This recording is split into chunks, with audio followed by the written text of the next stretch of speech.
I think that we are done. I think our journey ends here. I think my body is failing me. My body is failing my child.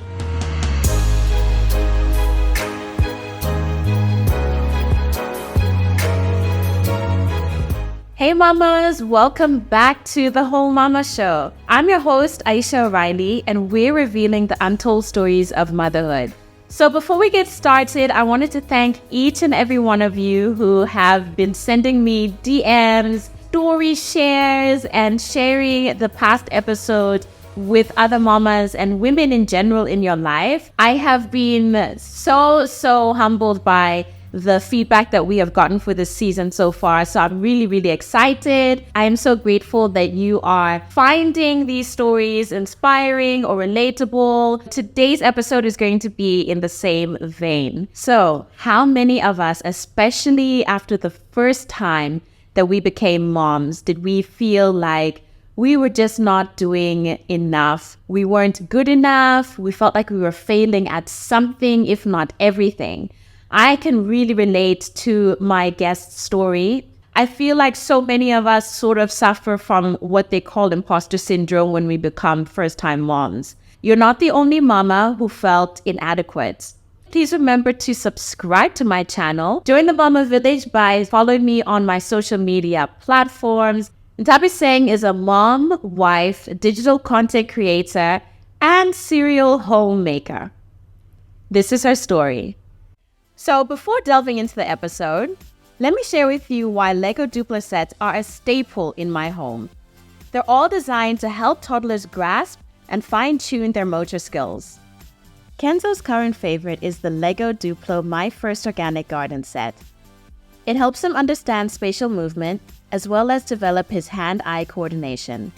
The Lego Duplo brick is safer for toddlers to play with, as they're double the size of the standard Lego brick. Catch my other episodes for more essential skills that Lego Duplo helps to build. You can get your toddler their Lego Duplo set from toy retailers and any Lego certified store. With Lego Duplo, your child can master their motor skills. Enjoy the episode. Hey, Nthabiseng, how are you? Mine was so good. I'm so excited that you're finally here.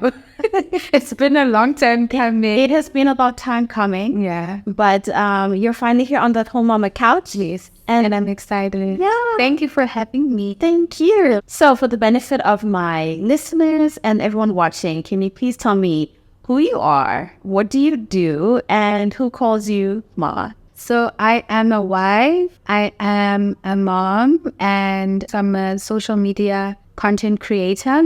Leruo calls me Mama. She's a 5-year-old little girl. She's 5 now. She's 5. She turned 5 in January. Yeah. I love watching when she's doing some reels and stuff with you. She's so sweet.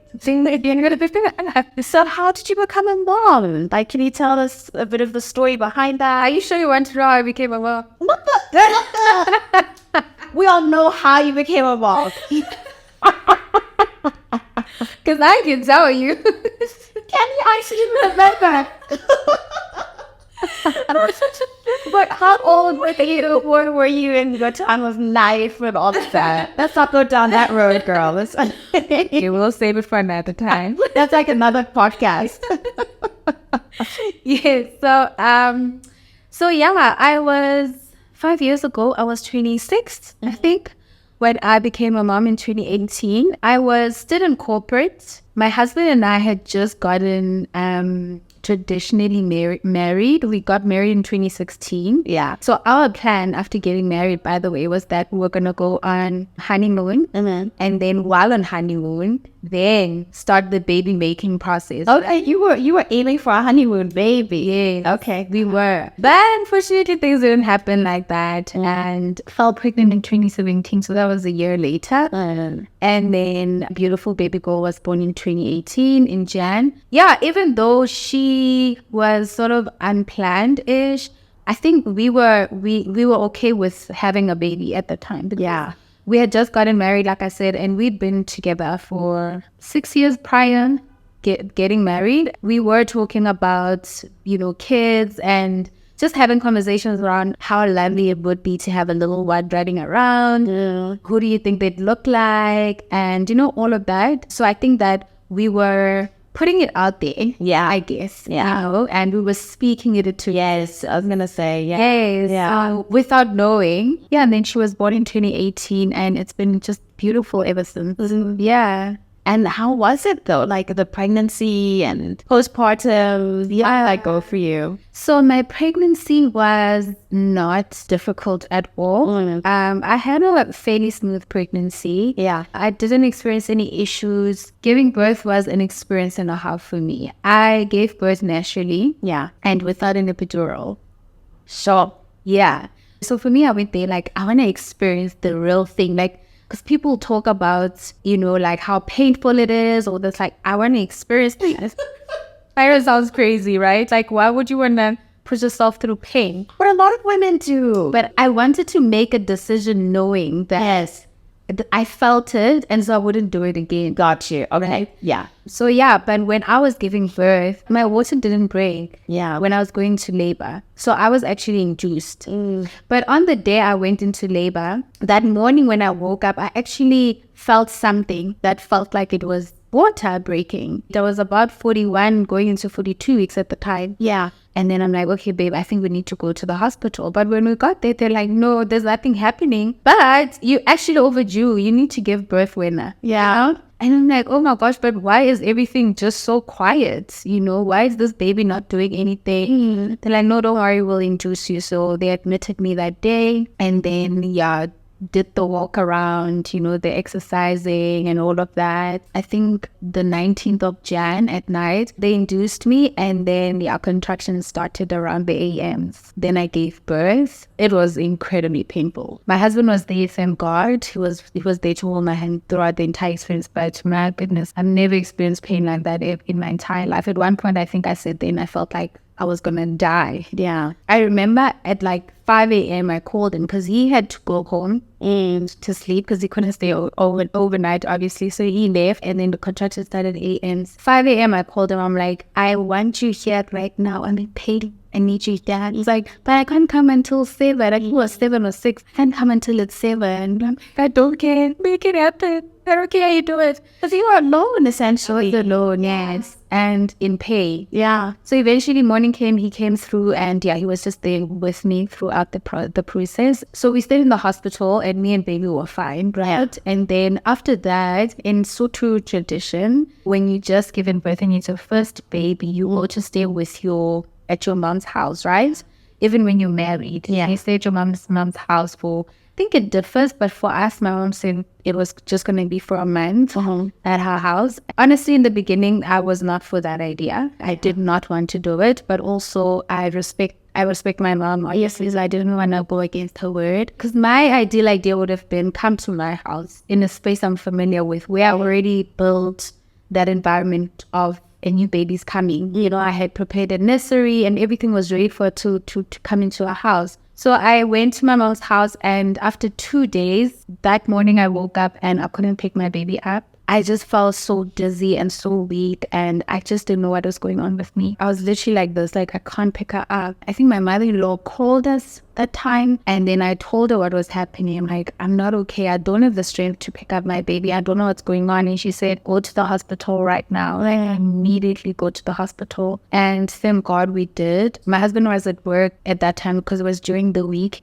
I asked him to come to my mom's house, and this is in the Val. It's like an hour away from Joburg. He left work and came, took me from my mom's house. My mom stayed with the baby. My husband took me to the hospital. When I got there, I was hallucinating, and I was just like saying weird things. Yeah. I don't remember being in pain. I was just acting like crazy. So I think at that point, my parents-in-law had also come. Yeah, so they admitted me at the hospital, and I think they said I had an infection, something about postpartum psychosis.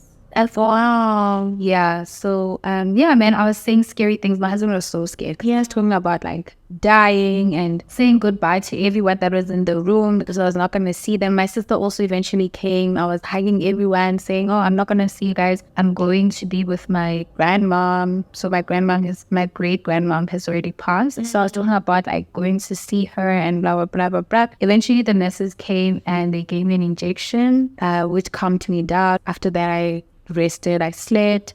Husband slept on the bench. Yeah, because he was just so scared to leave. Yeah, not knowing what was gonna happen. So I think for me that was like my worst experience, with birth and baby and just being a new mom. That was just a crazy experience for me. And then after that, I stayed in hospital for 3 days. My mom came the following day so I could nurse the baby because she was breastfeeding at the time as well. I had decided that I wanted to breastfeed her. So my mom came in and we pumped, I breastfed her, and then they left, but it was so difficult not being able to hold my baby. Yeah. And I think that it just made things worse for me. Yeah. Initially, I think when we came in, I was going to leave the following day from the hospital. I was going to be discharged. But because I was just in a state where I couldn't even be with my baby, it just made it worse because I just felt so depressed and really sad. Yeah. So they wanted to keep me so I don't relapse. So I stayed at the hospital for 3 days, and after that they discharged me and I went back to my mama's house. Yeah, I guess at the time also I decided, maybe I do need to have people around me. Maybe I'm going back to my own house where it's just going to be me and my husband and my baby won't do me good. So let me stay here where my mom is at, my sister's around, so I'll get that extra support. Especially considering what I've just gone through and feeling like I feel fragile, right? Because I don't want to find myself in a situation where I can't carry my baby and there's no one else to help me in the house with her. So in retrospect, it was actually, I guess, a blessing in disguise that I was at my mom's house at the time because she was there to hold it down for me for those days. We stayed there for 3 weeks because I kept telling my husband that, babe, like, I want to go, I can't do this. And I think eventually my husband had a conversation with my mom that, yeah, she's not okay, blah, blah, blah. And then my mom cut the myth to 3 weeks and then we left. And then it was just me, my husband and baby. And yeah, I just felt like, man, I needed to be in a space where I can control how things are run. Yeah. So that I can also establish a routine for me and baby. Yeah. And get into this motherhood thing, I want to get into it because it's going to be me for the long haul. So I want to immediately put my foot in it so I know how it's going to work. Yeah, eventually after the 3 weeks, we went back and I was happier to be in an environment where I was familiar with, in an environment that we had created that space that baby's coming. So, we want to make the environment more baby friendly. And so I was happier to be there. And it was just us. Luckily after that, I did not experience any postpartum depression. It was only that incident. He took paternity leave for 10 days. Yeah. And then he stayed at home. He was very, very helpful. In the night, he would help me feed baby. I would get extra hours of sleep. And after that, baby grew. I want to take us back a little bit because it's very much seems like, and you could correct me if I'm wrong, the energy I'm getting from you is that you're at a really like almost content space in your journey of motherhood. Am I getting that right? Yeah, you are. Because I can see it and I can feel it from you that you're like, okay, I went through this, really difficult time in the beginning and stuff, but things seem to have mellowed out. Yes. What would you say though was like the most challenging thing that you've had to overcome? I think it was that. And also breastfeeding. My plan was we're going to breastfeed her until she turns 2. Yeah. Because also the plan was that she'll be at home with nanny and then after 2 years, then she'll go to daycare. Right? We'll let go of having a full-time nanny and she'll just come in now and then to come clean and help around the house. But baby girl said no. They should not enjoy it. So she breastfed until 4 months. Okay. And I went back to work. Yeah. So I think that because also we had introduced the bottle because I knew that I was going to go back to work. At the time, I honestly was not accustomed to the idea of like the whole pumping and leaving milk in bottles and all of that. Yeah, yeah. So for me, it was like, if I'm not there, you'll have the bottle. Yeah. As in formula, not formula, right? Yes, yeah. Formula. Gotcha. Okay. Yes. So it was formula and breast milk. Yeah. So I don't know if baby got used to formula, and she was like, nah, this is the good stuff, I'm done there. I would come back from work, and the first thing I would do is sit down with her and want to connect. And how I wanted to connect was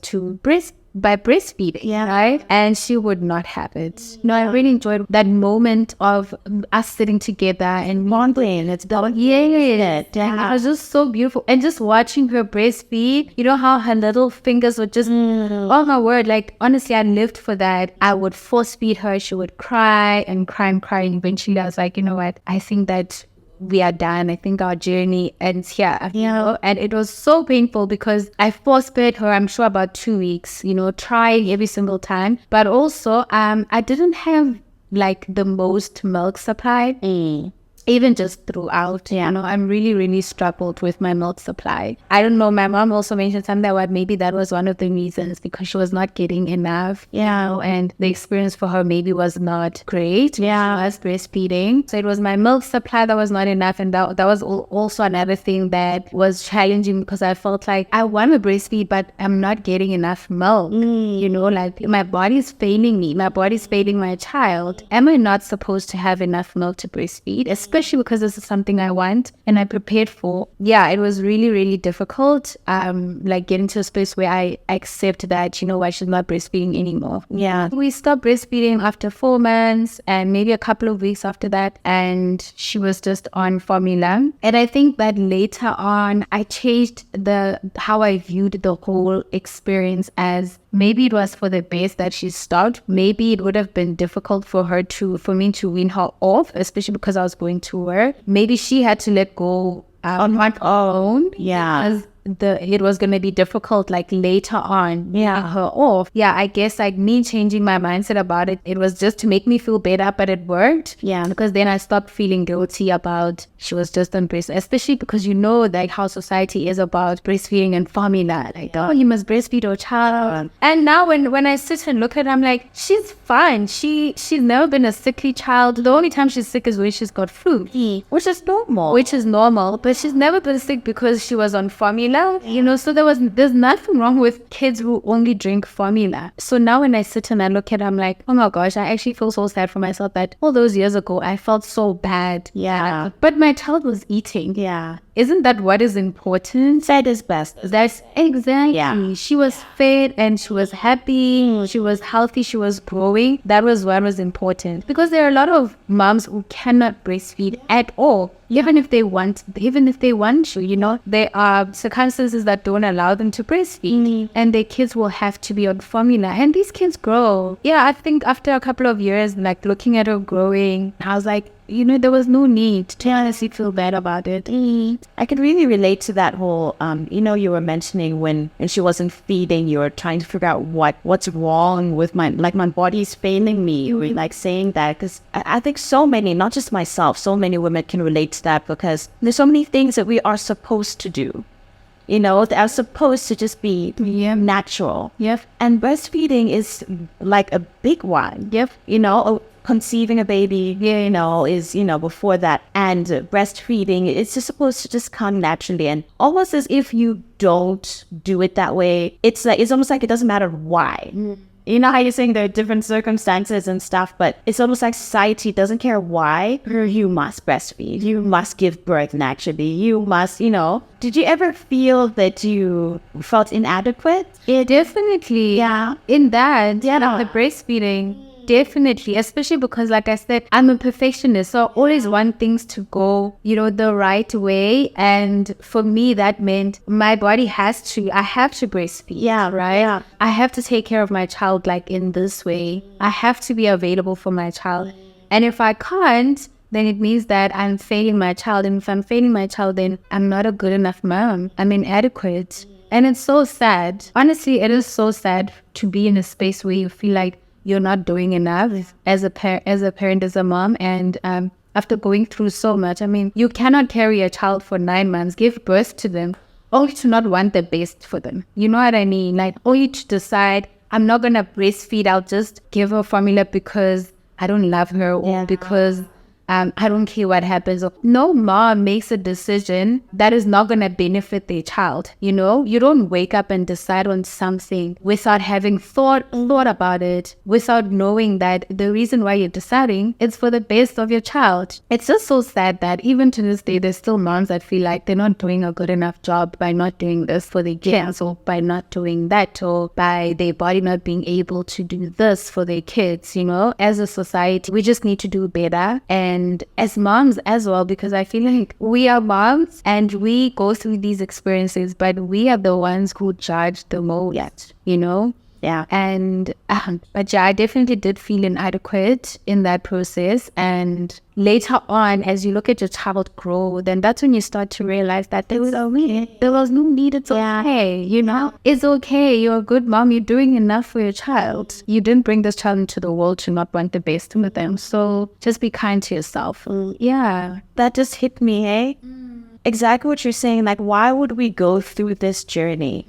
And I'm talking about the general mom. Obviously, unfortunately, there are situations where women, you know, are pregnant and they don't want to be and so forth. I'm not talking about those moms, but I'm talking about the moms that the baby, whether it was unplanned, a surprise or not, but a wanted child. And you go through, because it really is a journey. Like, 9-10 months is no joke. There are no breaks, you know, when people are like, oh, you know, you carry different, like, you're literally carrying this human and making this human. There are no breaks. Even when you're sleeping, your body is at work, and you go through all of that, and then you go through the event of birth, which either way, whether you have it cesarean or natural, it's a trauma on the body. And then sometimes with some birth stories, it's a trauma mentally as well. And you go through all of that, and then postpartum and then when you have somebody who hasn't been part of that journey at all, just flippantly say, you don't want to breastfeed your child because you don't love them enough. You're selfish. I've heard people judging women saying, you know, you don't want to breastfeed your child because you want to keep your perfect breast. Yeah. When I hear that, I'm like, so what if she Exactly. It's fine. It's her body. Yeah. Why shouldn't she want to keep her perfect breast if she's worried that they will change after breastfeeding? So for me, I'm like, no, we shouldn't be just like, okay, now we're mothers. We have to just sacrifice everything. We've already sacrificed our bodies. We've already shared our bodies for that time we're pregnant, the time we give birth, and. But at some point, we need to take that back for whatever reason, whether it's mentally or physically or emotionally. Obviously, I know that's not the situation with you because you wanted to breastfeed her, but you felt, like you said, inadequate in not being able to for as long as you had originally planned. I think a lot of women, we beat ourselves up. Like, if somebody decides, I don't want to breastfeed from the get-go, no one should ask them why. That's their decision. It's fine, right? If somebody decides, I don't want to have natural birth, I want to have a cesarean from the get-go, that is fine. You know why you would want to make that decision. And like you said, if it's for your mental well-being, if you know that if I decide otherwise, I know that I'm not going to be a good mom because I will not be healthy. I will not be okay mentally.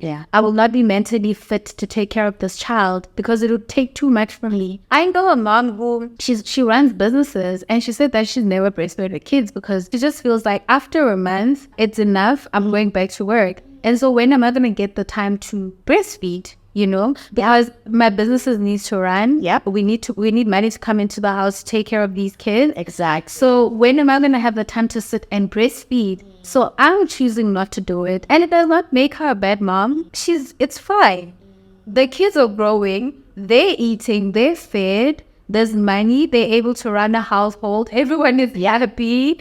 So why should people be bothered? So yeah, I just feel like we just need to let moms do what they want to do, to be honest, and not categorize them under, if you're a mom, this is how you need to behave, what you need to do. Whatever a mom decides, it's their decision, and everyone should just be okay with it. As long as the child is safe, absolutely, and loved, that really is the most important thing. Yes, absolutely.